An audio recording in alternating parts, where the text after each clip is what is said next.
Well, what's up guys, this is Daniel from Arms Family Homestead, and here lately I've been getting flooded with questions and comments on YouTube, Facebook, Instagram, all over the place asking about goats. Everybody wants to know about goats. They want to get started in goats, but they're a little bit scared, or they want to know where they can get good quality goats, whether it's Keiko'S or other breeds or whatever it is. I've been getting flooded with goat questions lately.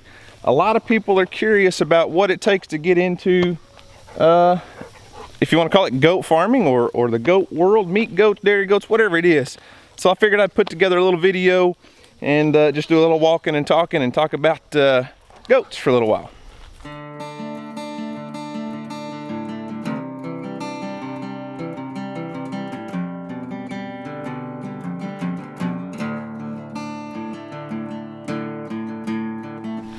So a lot of people are just wanting to get started in raising goats. There's a few things that you need to do first, okay? I live in a very rural area, way out in the trees out here. But a lot of people are gonna be on small acreages, 1, 2, 3, 4 acres, things like that. The very first thing, the most important thing you need to know before you ever buy any goats is, are your fences going to be able to contain your goat herd? So I'll show you the kind of fence that I use, that I recommend. A lot of people have this kind of fence, so let's go look at that. So there's several different options when you're talking about building fence for goats. I use a it's like a 32-inch sheep and goat wire with 2 barbed wires above that. Nothing fancy. This is probably one of your cheaper routes to go. So as you can see, there's a barbed wire, and then a woven wire fence. So as I said, this is a pretty inexpensive route. If you're going to be building a lot of fence, you're going to want something permanent. You can go with an electrified netting, like the Premier One net that I have around my garden. So if it'll show up on camera, this is the Premier One netting fence that I have. This is called a Perma Fence, semi-permanent. You can move it around fairly easily. You can pull it up, move it, but it's a netting, it's a mesh, so goats can't get their heads through it, anything like that. One thing, like with the permanent fencing that I've got around my big goat pen and a lot of the perimeter of our property, is a goat can stick their head through the fence, and if they've got horns, they'll get stuck sometimes. So then you got to make that decision. Do you want to dehorn your goats or not?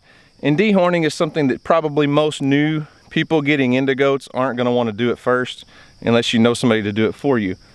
But the netting here, a lot of people keep their goats inside an electrified netting. It doesn't have to be this tall. They make a smaller, shorter fence for sheep and goats.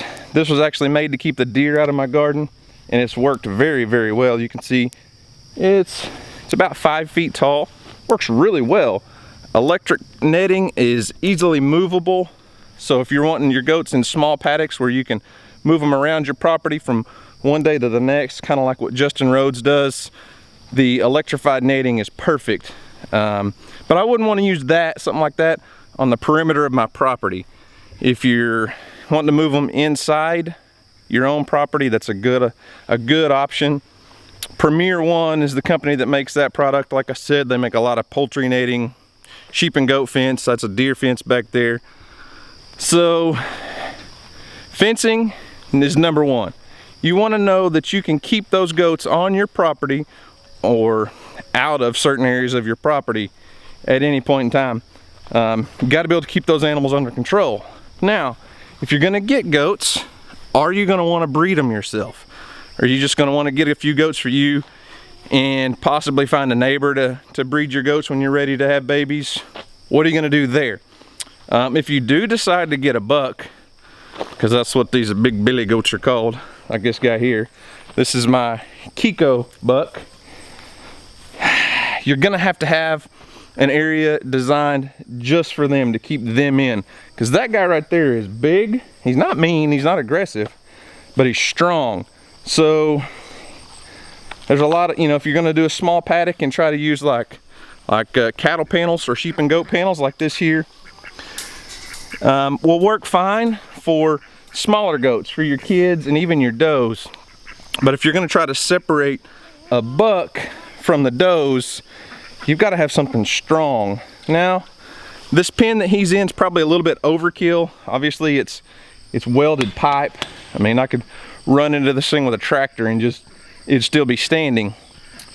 But this was a corral that we had at one point in time for our cattle. So as you can see, there's kind of a lane here, a loading chute, and several pens.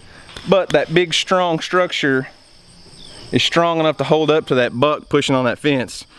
Because a regular fence just isn't going to keep a buck in during breeding season. Those guys are strong, and when they want to get out to those does, they'll tear through a normal fence.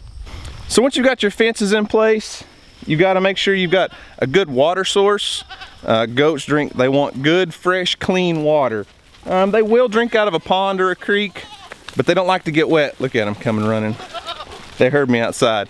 They will drink out of a pond or a creek, but goats love good, fresh, clean water, so make sure you got that close to your barn. That way it's less work. Oh, bear. Really, dude? So you need some sort of fresh water source and adequate housing. It doesn't take a big fancy barn like well, this one here. Not so much there. That's kind of a, but it doesn't take a big fancy barn like that to hold your goats in. But goats don't like to get wet. They don't like to be rained on. There may be some people who will argue that, but I've had goats for several years where if it rains on a cow will just stand there in the rain. A horse will just stand there in the rain. Goats will come running. Now, like I said, you don't have to build anything super fancy. There's a lot of small shed ideas, or take a cattle panel and make a hoop structure out of it, stretch a tarp over it, something to get them out of the rain, and in the wintertime out of the wind. So little structures like this, a little 3-sided shed, works great for goats. Works really good for goats because you can move it to a clean spot and clean up that manure, and they're not sitting on their own manure. So then the next thing is what are you gonna be feeding your goats? Are you gonna be feeding them grain every day, hay every day? How much pasture do you have for them? One thing a lot of people wanna know, one of the most popular questions I get about goats is how many goats can I run per acre? I've got a 3-acre pen, how many goats can I run? And that's a really hard question to answer because all pasture is different. Does your pasture look like my driveway? Or does it look like the bottomland back here? You'll just kind of have to play with that. Start off with 3 or 4 goats per acre, and if your grass is growing faster than they can eat it, you could bump up or down if they're eating it down, grazing it down. But you're only going to be able to keep them on grass probably 6 to 8 months out of the year most places. So then you got to think about hay. What kind of hay are you going to buy? Where are you going to buy your hay? And are you planning on grain feeding them in the wintertime a lot, Bear? I really don't need your help for this. I really don't. I supplement my goats in the wintertime with some grain and grass hay. I'll also buy molasses tubs. All the feed stores in Oklahoma carry a pre-mixed tub that's like grain and molasses, and it's got a lot of extra supplements in there. It's really good for those does when they're pregnant. As far as feeding options in Oklahoma, I don't know about everywhere else. I can buy in bulk a 4-way blend. It's like a blend of several different grains, pellets, pre-made pellets. Also, if I'm just needing to run to the feed store, like for my bucks, for my billies, I'll usually feed them like a 14% creep feed, which is made for cattle, but it's just a creep feed pellet. They do really, really well on it. It's super inexpensive. Now, when it comes to hay, if you're gonna buy like a low quality grass hay, then you're gonna need to supplement with feed. But if you're not wanting to buy much grain, you can buy a higher quality hay, like an alfalfa or an alfalfa mix. One good tip is check with all your horse ranches. Horse owners, especially like race horses and high performance horses, they are very particular about their hay quality. So they may buy a load of alfalfa and it not be quite up to par for their horses because it may have a few weeds that they don't want in there, and they'll sell that much cheaper, and goats do amazing on stuff like that. So if you're gonna feed like an alfalfa mix hay, you may be able to get away with not having to feed grain. So the next question I get is, where can I buy Keiko'S? And not just, this doesn't apply to only Keiko'S, because people get online and they try to find a place to source good quality breeds of goats. Well, there's lots of forums online, Facebook, Craigslist, and things like that. But I'll give you this one tip. If you're just looking for a specific breed, say you want Keiko, or you want boar, or Toggenburg, if you go out and you're looking for like registered animals, be prepared to pay 2 to 3 times more for a good high quality registered animal than if you're just gonna get, like mine are Keiko cross or Keiko boar cross. You can get just an inexpensive crossbreed much cheaper than if you're looking for registered animals. So then the next question is, what breed? Where do you want to start out at? What are your goals? Do you want dairy goats? Do you want meat goats? Are you looking for something like me just to control the brush? That's an important question. Where do you start? Well, if you're just getting into goats, my opinion is first off, don't start with registered animals, because they're so much more expensive. So get in there, just find something a lot less expensive to get started on. A good place to get started, in my opinion, are some of the smaller goat breeds, like especially Pygmy Goats. At least in Oklahoma, Pygmy Goats are very cheap. You can get them very inexpensive, and they make really good pets. Our first 2 goats actually were a Pygmy boar cross that my wife brought home in a diaper box. There were 2 of them, about 10 days old, and we raised them on a bottle.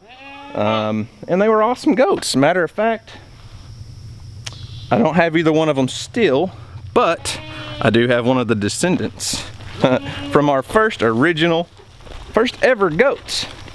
She doesn't want to be still, but that gray goat, the gray mama goat right there, is a descendant of our first original goats.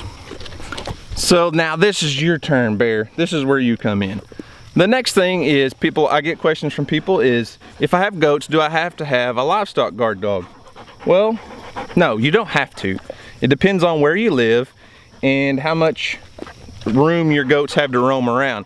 If you're just gonna have goats on, say, like a 1 acre pen, you got a really good fence, you may not need a livestock guard dog like this.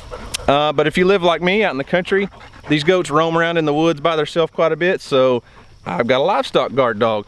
And Bear here, I mean, he's a super, you know, shy dog, as you can tell. Bear is half Anatolian Shepherd and half random neighbor dog.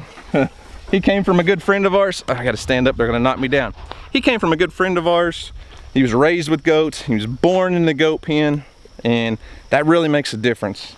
You need a good, if you're gonna purchase a livestock guard dog, you need a good quality breed of livestock guard dog. I prefer Great Pyrenees or the Anatolian Shepherd.